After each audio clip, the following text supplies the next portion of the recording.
Friends, welcome to Career Tracker P S C. Career Tracker P S സിയുടെ പുതിയ ഒരു സെഷനിലേക്ക് എല്ലാവർക്കും സ്വാഗതം.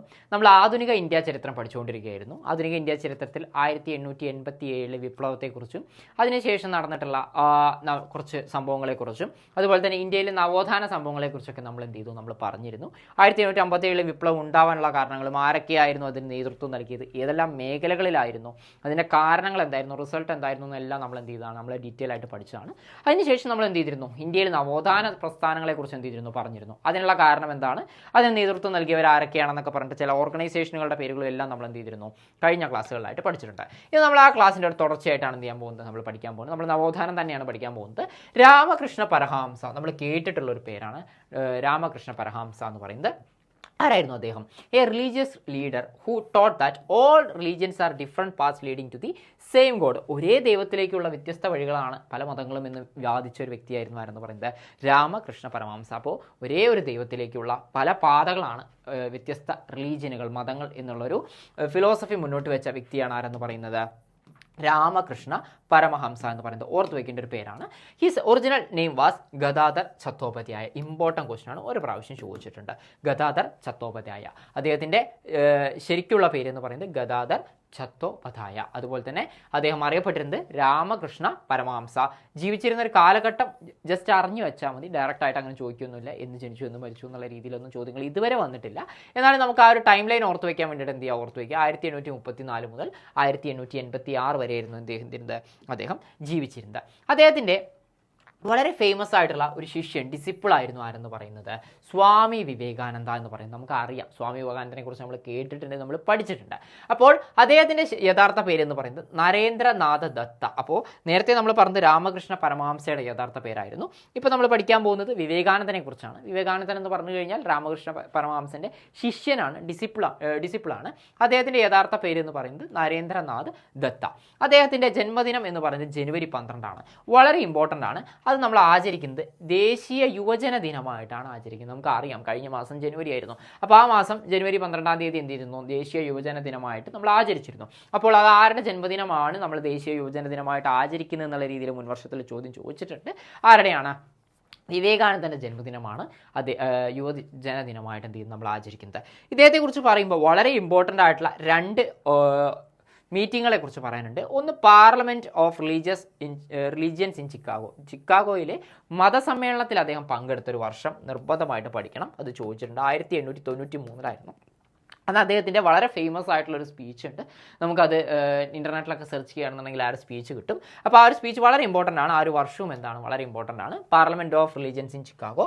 അതുപോലെ തന്നെ Congress of history of religion in Paris 1900 നടന്നിട്ടുള്ള ആ ഒരു കോൺഗ്രസ്സിലും എന്ത് ചെയ്തിട്ടുണ്ട്, അദ്ദേഹം പങ്കെടുത്തിട്ടുണ്ട്. അദ്ദേഹത്തെ സംബന്ധിച്ച് പറയുമ്പോൾ അത് ഏറ്റവും കീ ആയിട്ടുള്ള രണ്ട് ഇവൻറ്റുകളാണ് ഈ ചിക്കാഗോയിലെ മതസമ്മേളനവും അതുപോലെ തന്നെ Congress of history of religion in Paris 1900 നടന്നത്.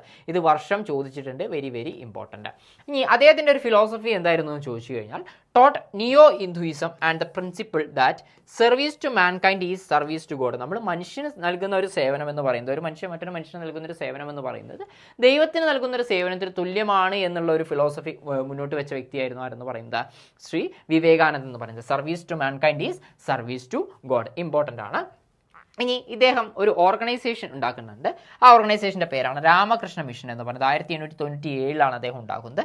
ഇതാണ് എന്തായിട്ട് ആക്ട് ചെയ്യുന്നത്, ഒരു നവോത്ഥാന പ്രസ്ഥാനമായിട്ട് ആക്ട് ചെയ്യുന്നത് Ramakrishna mission in 1897.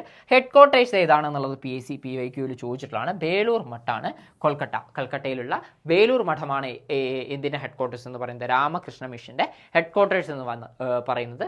Ramakrishna mission സ്ഥാപിച്ച വർഷം എന്ന് പറയുന്നത് 1897. ആരാണ് സ്ഥാപിക്കുന്നത്? നരേന്ദ്രനാഥ ദത്ത എന്ന യഥാർത്ഥ പേരുള്ള ശ്രീ സ്വാമി വിവേകാനന്ദൻ. അദ്ദേഹത്തെക്കുറിച്ച് മറ്റൊരു പോയിന്റ് എന്ന് പറയുന്നത് അദ്ദേഹത്തിൻ്റെ കുറച്ച് വർക്കുകളുണ്ട്. Bardhaman Bharat, lectures from Colombo to Almora and the east and the west. 3 PSC ചോദിച്ചിട്ടുള്ളതാണ്. അതുപോലെ തന്നെ SSCയിൽ എല്ലാം ചോദിച്ചിട്ടുള്ള 3 പുസ്തകങ്ങളാണ്. ബർദ്ധമാൻ ഭാരത്, അതുപോലെ തന്നെ lectures from Colombo to Almora and the East and the West എന്ന് പറയുന്നത്. അപ്പോൾ വിവേകാനന്ദനെ കുറിച്ച് പറഞ്ഞിട്ടുള്ള ഇത്രയും പോയിന്റുകൾ നിങ്ങൾ എന്ത് ചെയ്യണം, നിർബന്ധമായിട്ടും പഠിച്ചു വെക്കണം.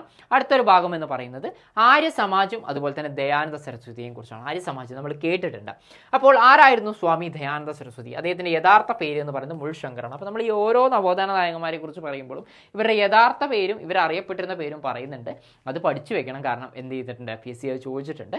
അപ്പോൾ നമ്മളിപ്പോൾ പറയുന്നത് ആരെക്കുറിച്ചാണ്? സ്വാമി ദയാനന്ദ സരസ്വതിയെക്കുറിച്ചാണ്. അദ്ദേഹത്തിൻ്റെ യഥാർത്ഥ പേരെന്ന് പറയുന്നത് മുൾശങ്കർ എന്നായിരുന്നു. അദ്ദേഹമായിരുന്നു എന്ത് സ്ഥാപിക്കുന്നത്? ആര്യ സമാജ് സ്ഥാപിക്കുന്നത് 1875. അപ്പോൾ ഇവിടെ വർഷങ്ങൾ പഠിക്കുന്ന സമയത്ത് നിങ്ങൾ ഒരു കാര്യം ഓർത്തു വെക്കണം. 1897 എന്തുണ്ടാവുന്നത്? രാമകൃഷ്ണ മിഷൻ ഉണ്ടാവുന്നത്. നമ്മളുടെ ആര്യ സമാജ് ഉണ്ടാകുന്നത് എവിടെയാണ്? 1875. അപ്പോൾ PSC ഒരു പുതിയ രീതി വെച്ചിട്ട് ചിലപ്പോൾ ഈ ഓർഗനൈസേഷനെയൊക്കെ കാലഗണനാ ക്രമത്തിൽ എന്ത് ചെയ്യാൻ പറയും? അറേഞ്ച് ചെയ്യാൻ പറയും. ആദ്യം ഫോം ചെയ്ത ഓർഗനൈസേഷൻ ഏതായിരുന്നു, ഏറ്റവും അവസാനം ഫോം ചെയ്ത് ഏതായിരുന്നു എന്നുള്ള രീതിയിൽ എന്ത് ചെയ്യാം, ചോദ്യങ്ങൾ വരാം. അതുകൊണ്ട് ഈ വർഷത്തിൻ്റെ ഒരു ഓർഡർ നമ്മൾ എന്ത് ചെയ്യണം, നമ്മൾ പഠിച്ചു വെക്കണം. ആര്യ സമാജം ഫോം ചെയ്യുന്നത് 1875. ഇനി അവരുടെ ഒരു സ്ലോഗൻസും അതുപോലെ തന്നെ ഗോളുകളും എന്തൊക്കെയായിരുന്നു ചോദിച്ചു കഴിഞ്ഞാൽ, go back to Vedas. Important ആണ്, PSC ചോദിച്ചതിന് കയ്യും കണക്കില്ല. Go back to Vedas and India for Indians എന്നുള്ള 2 സ്ലോഗൻസ് മുന്നോട്ട് വെച്ചത്, 2 മുദ്രാവാക്യങ്ങൾ മുന്നോട്ട് വെച്ചത് ആരായിരുന്നു? നമ്മളുടെ സ്വാമി ദയാനന്ദ സരസ്വതി ആയിരുന്നു. നിങ്ങൾ വേദങ്ങളിലേക്ക് മടങ്ങുക, അതല്ല എന്നുണ്ടെങ്കിൽ ഇന്ത്യ ഇന്ത്യക്കാർക്ക് വേണ്ടിയുള്ളതാണ് എന്നുള്ള 2 മുദ്രാവാക്യങ്ങൾ മുന്നോട്ട് വെച്ചത് സ്വാമി ദയാനന്ദ സരസ്വതി ആയിരുന്നു. ഇനി ഇദ്ദേഹത്തിൻ്റെ 2 ടേമുകളുണ്ട് പ്രധാനമായിട്ടും. സ്വരാജ്യ, സ്വഭാഷ ആൻഡ് സ്വധർമ്മ. സ്വരാജ്യ, സ്വഭാഷ, സ്വധർമ്മ. ഈ 3 വാക്കുകൾ മുന്നോട്ട് വെച്ച വ്യക്തി എന്ന് പറയുന്നത് ആരായിരുന്നു? സ്വാമി ദയാനന്ദ സരസ്വതി ആയിരുന്നു. 3 വാക്കുകളാണ്, നേരത്തെ ഞാൻ 2 എന്നാണ് പറഞ്ഞത്.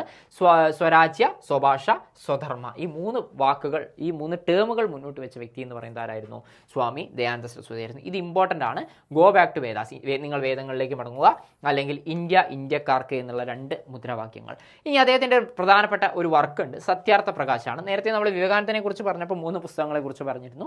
വർത്തമാൻ Bharat, lectures from Colombo to Almora, east and the west. Compare ചെയ്ത് പഠിക്കുക, പുസ്തകങ്ങൾ തമ്മിൽ മാറിപ്പോരുത്. PSC ഒരു സ്ഥിരം മേഖലയാണ്. ഏതെങ്കിലും ഇമ്പോർട്ടൻ്റ് ആയിട്ടുള്ളൊരു ബുക്ക് തന്നിട്ട് അതിൻ്റെ രചയിതാവ് ആരാണെന്നൊക്കെയുള്ള രീതിയിൽ പ്രത്യേകിച്ച് ഈ നവോത്ഥാനത്തിൻ്റെ ഭാഗത്ത് നിന്ന് എന്ത് ചെയ്യാറുണ്ട്, ചോദ്യങ്ങൾ വരാറുണ്ട്. അപ്പോൾ ഇവിടെ നമ്മൾ പറയുന്നത് ആരെക്കുറിച്ചാണ്? ആര്യ സമാജം സ്ഥാപിച്ച നമ്മളുടെ സ്വാമി ദയാനന്ദ സരസ്വതിയെ കുറിച്ചായിരുന്നു നമ്മൾ പറഞ്ഞുകൊണ്ടിരിക്കുന്നത്. അദ്ദേഹത്തിൻ്റെ മേജർ വർക്കാണ് ഇതെന്ന് പറയുന്നത്, സത്യാർത്ഥ പ്രകാശ് എന്ന് പറയുന്നത്. ഇനി അദ്ദേഹം ഒരു മൂവ്മെൻറ്റ് നടത്തുന്നുണ്ട്. ഹിന്ദുയിസത്തിൽ നിന്ന് വിട്ടുപോയ വ്യക്തികളെ തിരിച്ച് ഹിന്ദുയിസത്തിലേക്ക് കൊണ്ടുവരാൻ വേണ്ടിയിട്ട് അദ്ദേഹം നടത്തുന്ന ഒരു മൂവ്മെൻറ്റാണ് ഇതെന്ന് പറയുന്നത് ശുദ്ധി മൂവ്മെൻറ്റ് എന്ന് പറയുന്നത്. Shuddhi movement aimed at bringing back those who had left Hinduism. ഹിന്ദുയിസത്തിൽ നിന്ന് വിട്ടുപോയ വ്യക്തികളെ തിരിച്ച് ഹിന്ദുയിസത്തിലേക്ക് തന്നെ കൊണ്ടുവരാൻ വേണ്ടിയിട്ട് അദ്ദേഹം ആ ഒരു കാലത്ത് നടത്തിയിട്ടുള്ള ഒരു മൂവ്മെൻറ്റാണ് ഇതെന്ന് പറയുന്നത് ശുദ്ധി മൂവ്മെൻറ്റ് എന്ന് പറയുന്നത്. ഇനി ഇദ്ദേഹത്തിൻ്റെ മരണശേഷം എന്ത് ചെയ്യുന്നുണ്ട്, ഈ ആര്യ സമാജ് 2ആയിട്ട് സ്പ്ലിറ്റ് ചെയ്യുന്നുണ്ട്. ആദ്യത്തെ സ്പ്ലിറ്റ് ചെയ്യുന്ന സമയത്ത് ആദ്യത്തെ ഒരു സെക്ഷൻ എന്ന് പറയുന്നത് ഗുരുകുല സെക്ഷനാണ്. അതാരായിരുന്നു ലീഡ് ചെയ്യുന്നത്? സ്വാമി ശാരദാനന്ദ്. രണ്ടാമത്തെ സെക്ഷനാണ് കോളേജ് സെക്ഷൻ എന്ന് പറയുന്നത്. അതിൽ ലാലാ ലജ്പത് റായും ഹെൻസ് രാജു ആണ് എന്ത് ചെയ്യുന്നത്, അത് ലീഡ് ചെയ്യുന്നത്. പിന്നീട് എന്ത് ചെയ്യുകയാണ്, അവർ Dayanand Anglo Vedic institutions form ചെയ്യുന്നുണ്ട്. അപ്പോൾ ഇവിടെ നമുക്ക് ഈ ആര്യ സമാജം 2ആയിട്ട് സ്പ്ലിറ്റ് ചെയ്തു എന്നുള്ള കാര്യം എന്ത് ചെയ്താൽ മതി, നിങ്ങൾ ഓർത്ത് വെച്ചാൽ മതി. ഒരു പക്ഷേ ഇങ്ങനെ ചോദ്യം വരാം. അദ്ദേഹത്തിൻ്റെ മരണശേഷം ആര്യ സമാജം 2ആയിട്ട് സ്പ്ലിറ്റ് ചെയ്തു. ആദ്യത്തെ സെക്ഷൻ എന്ന് പറയുന്നത് ഏതായിരുന്നു? ഗുരുകുല വിഭാഗമായിരുന്നു. രണ്ടാമത്തെ വിഭാഗം എന്ന് പറയുന്നത് കോളേജ് വിഭാഗമായിരുന്നു. എന്നുള്ള രീതിയിൽ ചോദ്യങ്ങൾ വന്നു കഴിഞ്ഞാൽ നമുക്ക് ആ ഒരു പോയിന്റ് അറിഞ്ഞിരുന്നാൽ മതി. അവിടെ നിന്ന് അങ്ങോട്ടുള്ള അതിൻ്റെ ഹിസ്റ്ററി ബേസ് ചെയ്തിട്ട് എന്ത് ചെയ്തിട്ടില്ല, അത്ര ചോദ്യങ്ങൾ ചോദിച്ചിട്ടില്ല. അപ്പോൾ ഇത്രയും കാര്യങ്ങളാണ് നമുക്ക് നവോത്ഥാനത്തിൻ്റെ ഭാഗത്ത് പഠിക്കാനുള്ളത്. അടുത്തൊരു ക്ലാസ്സോട് കൂടി നമ്മൾ എന്ത് ചെയ്യും, നവോത്ഥാനം എന്നുള്ള ഭാഗം നമ്മൾ കംപ്ലീറ്റ് ചെയ്യും. അതിനുശേഷം നമ്മൾ എന്ത് ചെയ്യും, ഇന്ത്യൻ നാഷണൽ കോൺഗ്രസിൻ്റെ ഫോർമേഷനെ കുറിച്ചും ഇന്ത്യൻ ഇൻഡിപെൻഡൻസ് മൂവ്മെൻറ്റിൽ കോൺഗ്രസിൻ്റെ കോൺട്രിബ്യൂഷനെ കുറിച്ചൊക്കെ എന്ത് ചെയ്യും, നമ്മൾ പഠിക്കും. അപ്പോൾ നമുക്ക് അടുത്ത ക്ലാസ്സിൽ മറ്റൊരു ടോപ്പിക്കുമായിട്ട് എന്ത് ചെയ്യാം, വീണ്ടും കാണാം.